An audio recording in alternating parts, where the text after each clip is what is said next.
welcome to the Late Show, everybody. Wow, see, this is what happens. You tell people we're going to have a Gilligan's Island reunion, and they go like they're crazy about this one. Yeah, oh, you can't talk? I don't believe. Oh, now you can. Now I can. Oh, okay. Are you a Gilligan's Island fan? Did you watch it? Did you watch it when you were after school? All the time. Did you guys watch it after school? Yeah. Didn't you think it was strange? Didn't you think it was very odd that the professor could make a telecommunications satellite out of a clamshell, but he couldn't build a raft that would float? Doesn't that...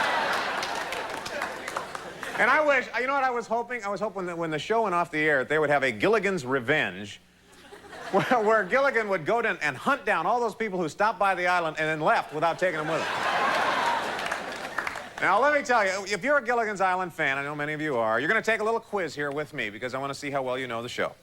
First of all, what was Gilligan's Island's greatest contribution to mankind? Was it, you can take this quiz at home, was it A, 312 new coconut recipes, B, showing that human beings can get along in a stressful situation, or C, that they were able to build the prototype for the Yugo? Which one do you think it is? Okay, let's see if you're right. Okay.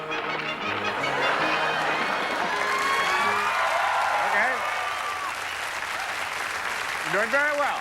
Doing very well. Okay, let me ask you another question here. What was it that made the professor most happy? Was it A, making life easier for the rest of the castaways? Was it B, conducting a successful experiment? Or C, playing the Victrola without a needle? Oh, you're going to say B? All right, well, all right, let's see if you're right.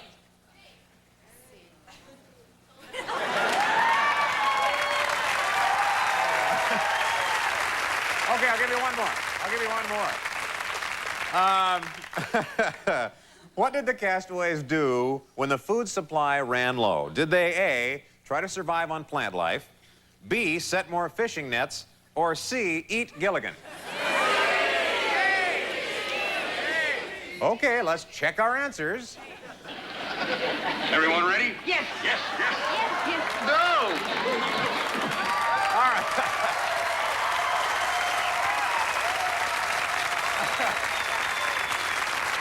All right, we are about to start our Gilligan's Island reunion, but I want to do one thing. Now, they don't know we're going to do this. I want to go into the audience, and I want to find out if anybody in our audience can still sing the theme song. Okay? Okay, you think you can, sir? All right, let's see. Why don't you come out? You can stand right up there, and I'll come in. What is your name, sir? Jeff Robinson. Wait a minute, 1 second here, Jeff. All right, Jeff, you are where? From Eugene, Oregon. You're from Eugene, Oregon. Originally, yes. Okay, you want me to give you a little start on the theme song? No. All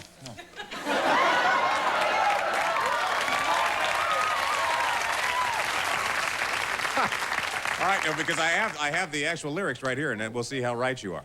Okay. C'était un tout petit bateau sur les eaux du Pacifique. That's what's on there. Oh, that's backwards, you idiot. Oh, no. What do you speak English, or what is it? What is that? That's French. That's French.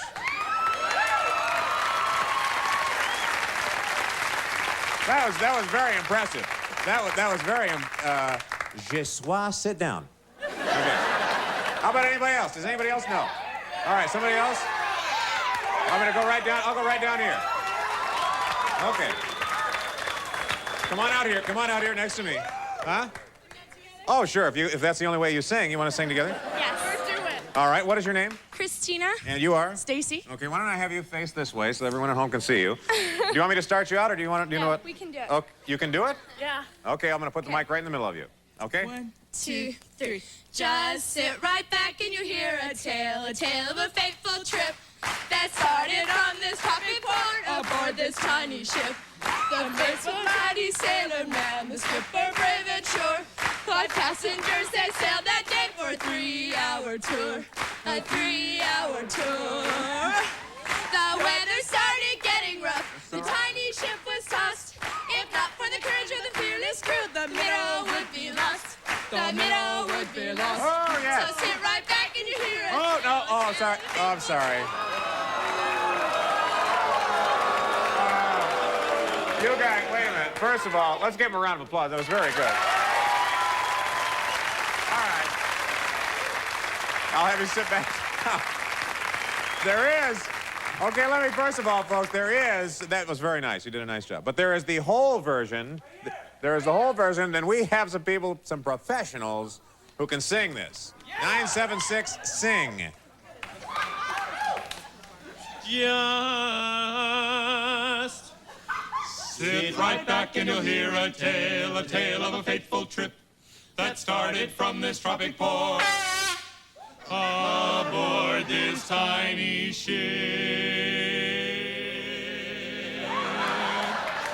The mate was a mighty sailing man, the skipper brave and sure. 5 passengers set sail that day for a 3-hour tour. A 3-hour tour. The weather started getting rough, the tiny ship was tossed. If not for the courage of the fearless crew, the minnow would be lost. The minnow would be lost.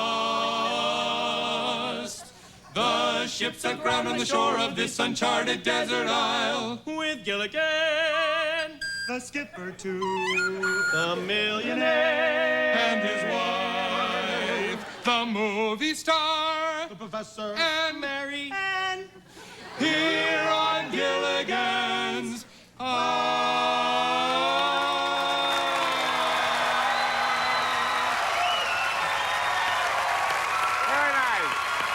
Very lovely, lovely. Thank you very much. 976, sing. Oh, yes. This is show business, big-time show business. All right, it's time now to reveal to all of you what we're going to do for tonight's show. If we could raise this up, I want you to see the lagoon.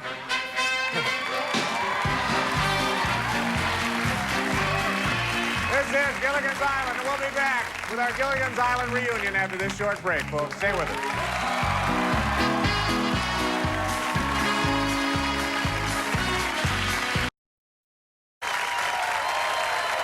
Welcome back to the Late Show, everybody. This is our Gilligan's Island reunion, and our first guest, of course, played the title role on Gilligan's Island. Please welcome the skipper's little buddy, Bob Denver.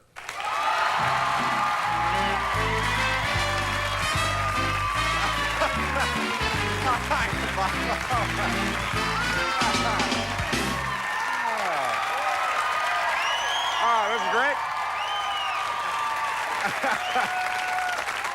How are you? Boy, it's really good to see. You know, watching you stumble out. You had to take a tremendous beating during that series. I was really lucky. Physically, I never got hurt. You never got hurt? No, I came close a few times, but never did. You got thrown around enough. I had Alan Hale, for a big cushion, so I never had to worry. Now, you did not have a break when you got the show Gilligan. Didn't you go right from, did I get this right, from Dobie Gillis? To Gilligan? Right to Gilligan. Right. And then from there, I went to another show called The Good Guys, which nobody ever heard of. Well, fortunately, the Gilligan's Island deal just stayed on and on and on. It must be up there in the top rerunner of all series, I think. Yeah. Now, was Gilligan a first name or a last name? Well, on the show, we never said, but I asked Sherwood Schwartz, the writer, and he said if we ever going to use it, it would have been Willie Gilligan. Willie Gilligan? Willie Gilligan, yeah. See, that's a scoop here now to all of us. How do you think we did with That looks great. It's kind of spooky, actually, especially this table. I know, isn't this wonderful? We tried to do it from the original Gilligan's Island set. Very But close. that's a parking lot now. Really? Yeah, it's gone. What happened when the show broke up? I heard there was a story that, what did they do with the set? I think everybody took it home and put it in their backyard. Did you take any mementos I didn't get any or of anything? the huts, but I think a few people took the huts home and, by their swimming pool. It looked pretty nice. I think a lot of the props went that way. I don't know where the little car went. Yeah, I don't know either. We were talking a little bit before the show, and so many people watched this program when they came home from school. Right. Was it? Did you think it would last that long? Were you surprised that? Well, I would have made a better deal if I thought it would be rerunning in 1988. Sure. But who knew in 1963? Yeah. I mean, if you got 2 years of reruns, you figured that was great. What did the critics think of it? It was a popular success. What did the critics think The of that critics time? panned it pretty heavily. They thought it was inane. They thought it was, silly. All the things it was. How about scripts? Did you ever look at a script and said, oh, this can't be me? Oh, no. Sherwood scripts are always great. I came in the second year, and he had 16 or 17 scripts ready to go for the second year, which meant, special effects department got them, and they could do all the gags and, practice them. That's unheard of, though. Unheard of, yeah. Yeah. The man was amazing. What about recognizability when you were at your peak? It hasn't changed. I mean, the kids are still watching it. Yeah. My hair's kind of white now, but they say, oh, they probably figured it happened in the island, and I'm going back to get it fixed. There have been a couple reunion movies. Yes, There have been 3. Do you think there'll be another one? I hope so. We have a script. Sherwood has a script for it. And Really? I'm hoping that we can do it, either as a network show or maybe as a movie. It's kind of fun, isn't it, to get back together? Oh, yeah. The cast is great. They're just fantastic. Yeah. You're going to meet them, so you'll... Yes, we are. In fact, we have another one. The small guy. The small guy. The guy known as Skipper, and a lot of people don't know what his real name was. We'll find out what that is in just a minute. Alan Hale Jr. is here, Bob's co-star. Good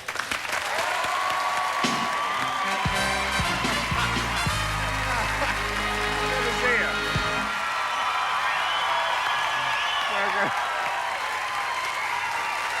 Boy, I'll tell you, that's...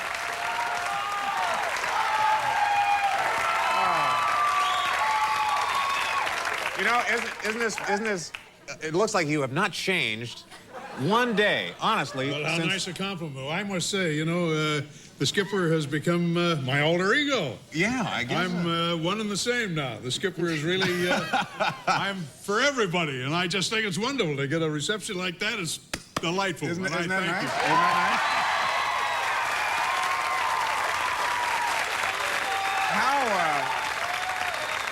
When you got this script, Alan, and you saw the character, was it one that you fell in love with right away, or could you see yourself playing it? Well, it was placed so very nicely. Actually, it was rather an amazing story. I was in St. George, Utah, doing a picture with Audie Murphy, and I got this call to come down. Well, we had a small budget picture, and there was kind of a difficulty as to how was I going to get there. There were no planes out of there. There were no rental cars or anything. We went up with studio cars. So I went out on the highway with my thumb. And I hitchhiked out of St. George, got down to Las Vegas, flew from Las Vegas into CBS. And when I got in there, they had some procedure going on. And Mr. Sherwood Schwartz, our creator, a man who I highly respect, he said, Alan, he said, really, in many ways, he said, I have written this story for you. Now, he said, if you'd like to be the skipper, you are. But I would like to see you in contrast with some of the people that we're going to use. So I did this test. And it all seemed to work out very well. He had a fine point that he wanted to work out between Gilligan and myself. The fact that, I was always on him. But the fact is, I loved him. That's number 5,761. He's taking a lot of beatings on the head for that. So it was kind of a fine point that he was after, and he saw to it to see in me what he wanted. In other words, I did what I was supposed to do, but he saw the way he liked it. So I became the skipper. Now, you're very much like the skipper, actually, in real life. You do love boats, and... Yes, I got to say, my goodness sakes, that's nicely put, the way you put that. It's nice to be aboard, huh? we have a clip we want to show. Oh, indeed. Yeah, this is of the two of you. Isn't this of the two of them? Okay. Is it? All right. The skipper and Gilligan. Buddy, I see exactly what you're trying to do. Thank you, thank you. But we've got to go through with this now. All right, line up. Now, close your eyes. Sure, Skipper. Wait a minute, wait a minute. If it's a clean blow, I'll reward you both ears and a tail. Oh, thanks, Mr. Howell. A what?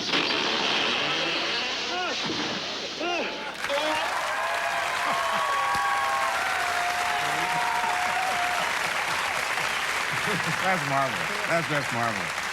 Now, what are you doing today? I understand there's something to do with travel, isn't it? Oh, I have, yes, it's so nice of you to mention it. I have Alan Hale's Quality Leisure and Travel now. I'm very pleased for that, and I also have a product that I'm putting on the market called Nulon, which is a wondrous product. It's a Teflon-based product, and like an additive for a car, but we go steps beyond, so we really don't say we're an additive, but we treat a car. In other words, a Nulon treatment is really rather exciting because it delves into molecular reaction and all that. It dramatically changes the characteristics of an engine. Yeah, this is so something I'm most pleased about it. This is something that Professor... And you'll all be probably- hearing about it very soon. Yeah. Well, good. Now, you're going to stick around for the rest of the reunion, aren't you? I'd surely like Okay, to. good. Well, we're going to come back with the movie star and Marianne and the Professor. How nice to So chat. stick around.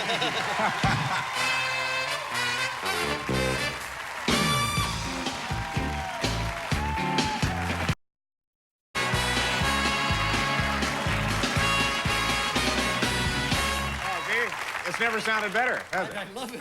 Isn't that marvelous? All right, we are here with our Gilligan's Island reunion, folks. And I must tell you, many of you probably had crushes on the movie star, didn't you? Well, here she is today, the lovely Tina Louise.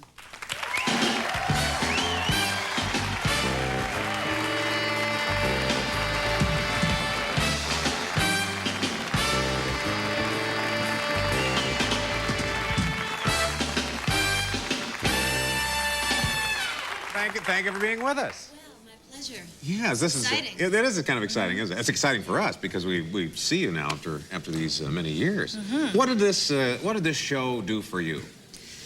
Well, I had a lot of fun. Did you have some fun? And I had made a lot of friends out there. Because you had your movie career was going, and then this came along, as I understand. Yeah, I was doing a play. You were doing a Fade Out, play. Fade In with Carol Burnett. Okay.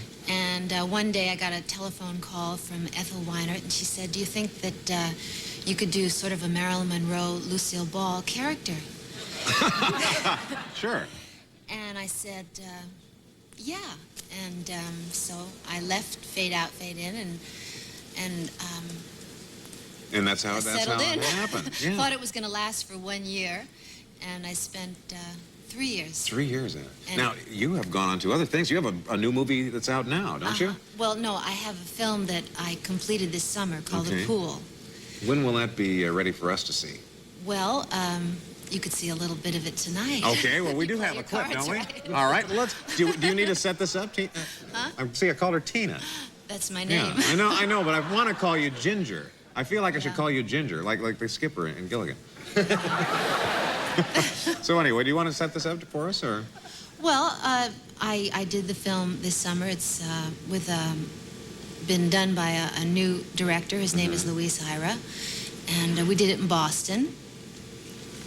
It's a very unusual film. It's See, Boston's cheering him. it's a metaphysical, very suspenseful love story. Okay, let's take a look. Get over here! Look into my eyes and you tell me you want out. You tell me you want out. Yes, I want out. I want you out of my house. Fine. I want to be left alone, okay? Be honest. I want to have Be honest. I want someone who wants my beautiful sister. You know the necessity of your dress. Stop it! Damn it, stop it! Look at this.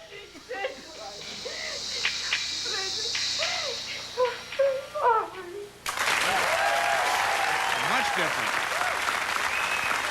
See, that's much different than we're used to seeing you.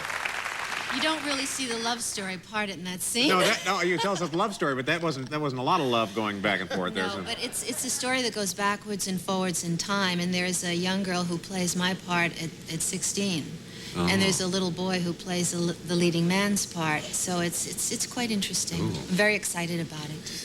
Well, good luck with that. Could you, before we take a break here, could you give us a little bit of Ginger? Do you remember any of the? Oh yeah. Okay. Let me see. There was one time that the skipper said to me, Ginger, I've got a problem. I've got a real problem. You're a girl, aren't you? And Ginger said, well, if you don't understand that, Skipper, then you really do have a problem.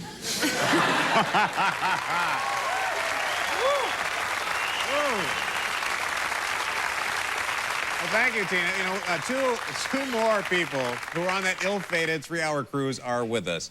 The Professor and Marianne. Would you please say hello to Don Wells and Russell Johnson?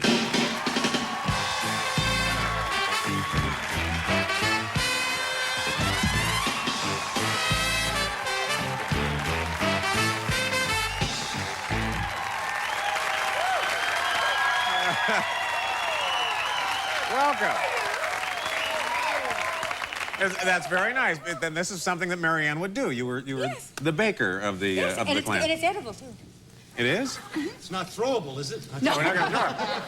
Now It's been fireproof. That's good. Yeah. you two were really something. In the first season, you were known as All the Rest. That's right. The rest. Yeah. and then in the second season, that was the Professor and Marianne. How did that happen? How did you finally come to the forefront and get some credit in this? Well, they realized just how wonderful we really were. Yeah. Simple as that. Yeah. Why was it you were never interested in these women? They would be trying to... Were you so interested in getting them off the island? Why was that, Russell? Well, it was in the script. It's not really the way it was. Yeah. No, if the professor had been interested in any of the women, I think it would have made opened up a whole different can of peas. You had to keep the man asexual and interested in his Lepidoptera and his flora and fauna and that. Sure, kind of thing, all the scientific stuff. Sure. All right, now I'll ask this collectively of the two of you. After you do a show like this, are you typecast? Does it limit you to go on to other things, or was that not a problem? I'll ask you, Dawn. Oh, I think so, very definitely. Really? My theater training was where I originally began. So when Gilligan's Island went off the air, I went back to the stage. Figuring had I stayed in Los Angeles, I probably would have been playing a character like Marianne for a few years. So I've been basically doing theater for quite a while, and now I'm too old to play Marianne, so it's all right. I rode the herd over, it's okay. Do people still recognize you, Russell, from the show? Oh, absolutely. I mean, it's just an ongoing thing. Sure. It's absolutely astounding. What do they say to you? What do they want to know from you? Oh, people ask me, do you remember when you did this or when you did that? Or how did you do something? And I can't remember any of that. Well, it's gone. But of course, because they've been in reruns, there are Gilligan's Island fans who have seen this 40 and 50 times. Yeah. Now, of course, they memorize things. Well, do you remember what that outfit that you wore in the episode with the lion or something? And of course, and I get stumped on trivia all the time. Oh, you do? Oh, yeah. I don't know the answers. You told me Jonas Grumby today on the television radio show we did today. I'd never heard the skipper's real name. That's the skipper's real name, was Jonas Grumby. How many of you knew that? See, nobody. Some people didn't know that. Well, we're going to take a short break. Are we going to take a short break? All right, because when we come back, the millionaire and his wife are going to join us. So please, stick around.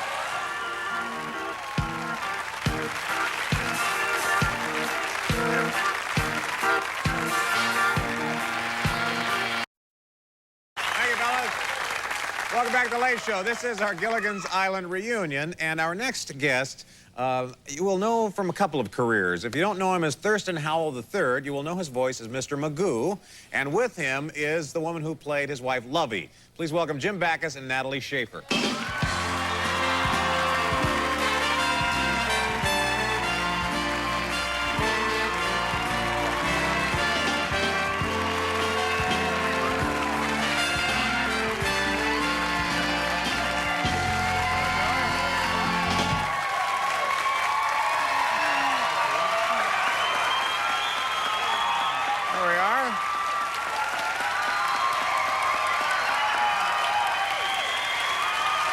Go ahead, have a seat, Jim.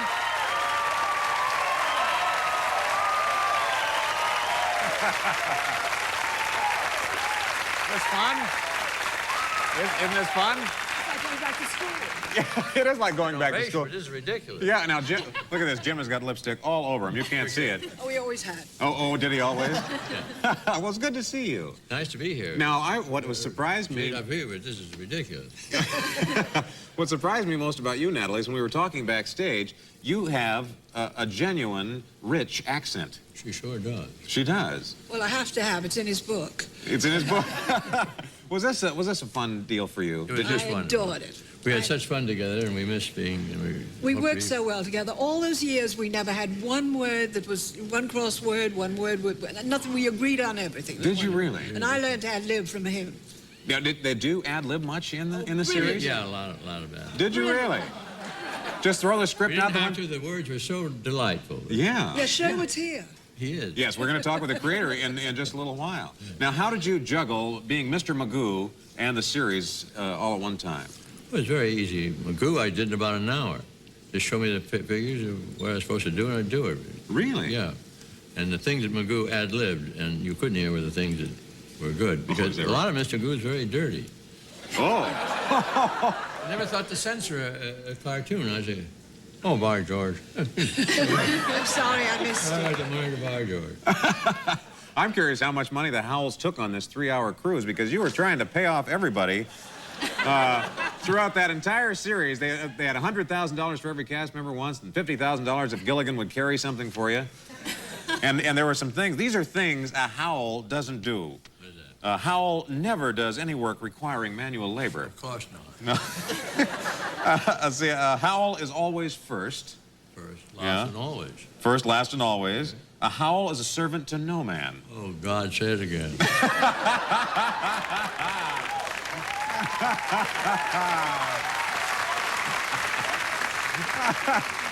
This was just delightful. I'll tell you, that was one of the things that I thought was so wonderful about this television series is that you really didn't overact. You were, everything that you said really fit your characters. It's got to be really a license to steal. Yeah. Yes, but that's what acting is. It's really having fun. I think the critics have made a fool of themselves when they're taking this too seriously. Well, that's what we were talking about here, where the critics weren't that much in love with it. It just proved year after year to stand up. I found out that Gregory Peck was a big fan of it. Oh, is that right? Yeah, he came up to me one time. I'd never met him before. And he said, "You Thurston Howell?" And I said, "Yes." And he said, "My favorite show. Wouldn't miss it." Really? I think he was awfully polite. I wrote a book during our... You wrote a book here? It's called Forgive Us Our Digressions by Jim and Henny Backus. That's my other wife. And that's your book. So that's your other wife. That's my other wife. You know, we have the creator, the man who was behind Gilligan's Island. He's here tonight. I want to introduce you to him. He is the producer and the creator of Gilligan's Island. His name is Sherwood Schwartz.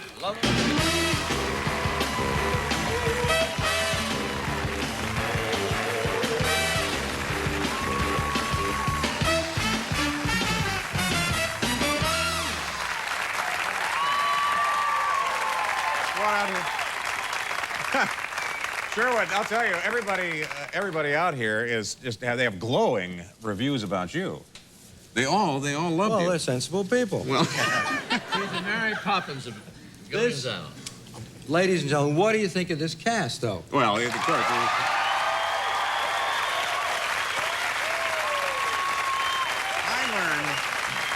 I learned something about you that will surprise, I think, our home viewers and, of course, you know, the writer's strike that we have on now has crippled television for all intents and purposes. You had the scripts ready how far in advance for this show? Well, we always had at least 6 or 8 final scripts in hand. Ahead? You were that far? You were that far ahead? Plus many storylines and synopses. So would you allow, now we talked with Jim here, he said that he could ad-lib. Did you allow that now and then? Or? He's very rich. Not very funny, just rich. So was that a part of it? If they had a line that would work for the... If they had a better line, that was fine with me. It was fine with you? Yeah.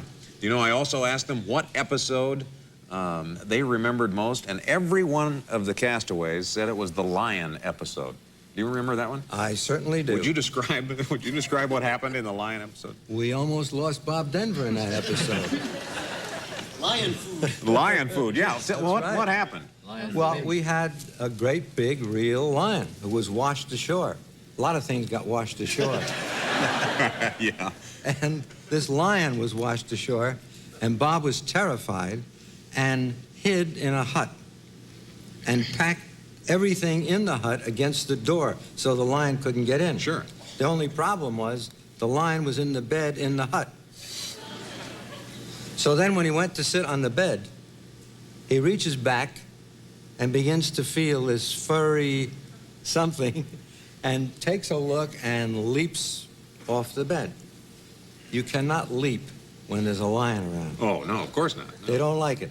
When you move quickly. When you move I quickly, see. lions don't like it. And he leaped for Bob. And except for the fact that the bed was not secured, it was movable. Oh, I see. And the lion lost his purchase in that move and leaped for Bob and missed by about 2 or 3 feet, or he'd have landed right on him. Oh, my. An angry lion leaping leaping from Bob. And I said, Bob, that's right. Yeah. I said, Bob, are you okay? He says, yeah, let's do it again. Okay.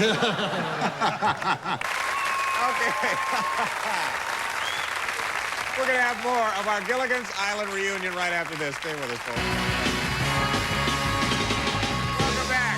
Welcome back. We're having our Gilligan's Island reunion, and I'm curious. I love these kind of stories of things that happen behind the scenes. Bob, do you remember anything else that? I remember Jim Backus had to work with a big parrot, you know, big live parrot, and he didn't really want to work with it too much, did you? No. No, but by all morning he had him on his arm here, and he was feeding him, you know, sunflower seeds. Weighed 40 pounds. Oh, it's 40 pounds. It's gotten bigger over there. Near the end of the morning, he didn't have the seeds in his hand, and the parrot, instead of taking his seed, took his thumb. Oh. And I never heard that language in my life. And that parrot went, whoa!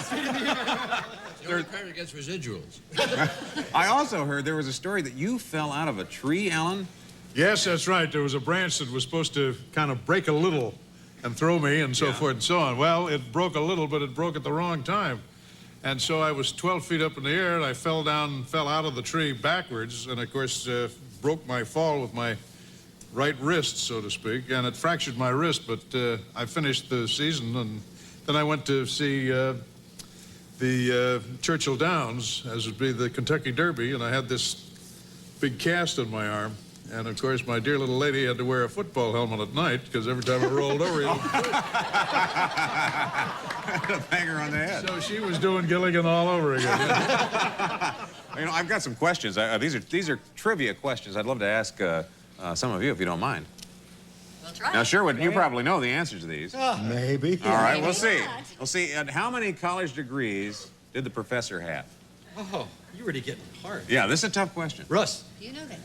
I haven't the slightest idea. Do you know? Do you know, Sherman? Yeah, I happen to know. How many? Should I tell him? Sure, you can tell him. What's the answer? 6. He had 6 college degrees. And Couldn't couldn't build a boat. Couldn't build a boat. One of the degrees was not in boat building. Right. None of the degrees. None of them were in. Okay, let me ask another one. How about the who was Ginger's roommate in Hollywood? Back in Hollywood. She talked about her. She talked about her roommate a lot. Cary Grant. I don't remember that. You don't remember that? Yes, it was in several episodes. He was. I don't remember that at all. Keep track of roommates. Debbie Dawson was the answer. Debbie Dawson. Debbie Dawson. Knew her well. Debbie Dawson? Yeah, she brought up Debbie's name many, many times. All right, we'll go on. How about this one? You may know this one. Mary Ann belonged to a club. What club was that? Oh, farmers. 4-H. 4-H, gotta be. 4-H, that's right. Oh, you got that one.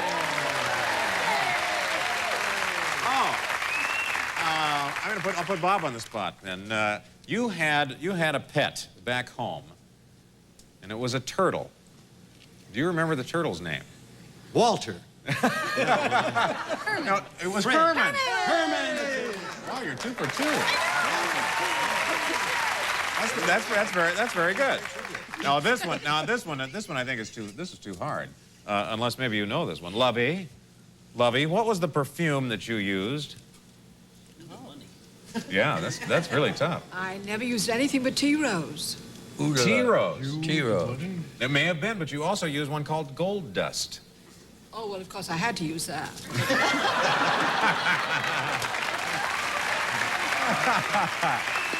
That's all.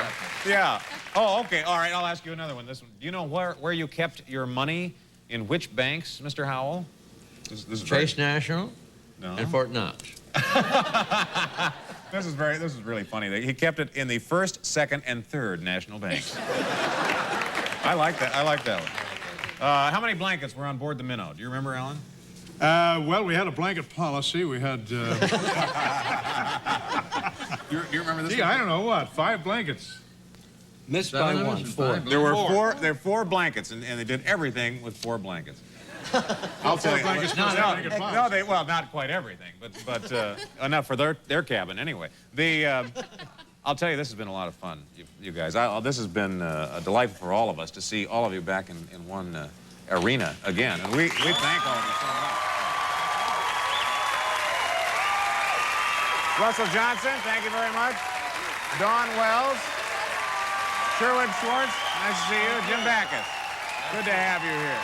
Natalie Schaefer, Tina, good to see you. Alan Hale, and Gilligan himself, Bob Denver. Okay, folks, when we come back, we're going to have more of that part 3 of my interview with Jim and Tammy Baker, so don't go away.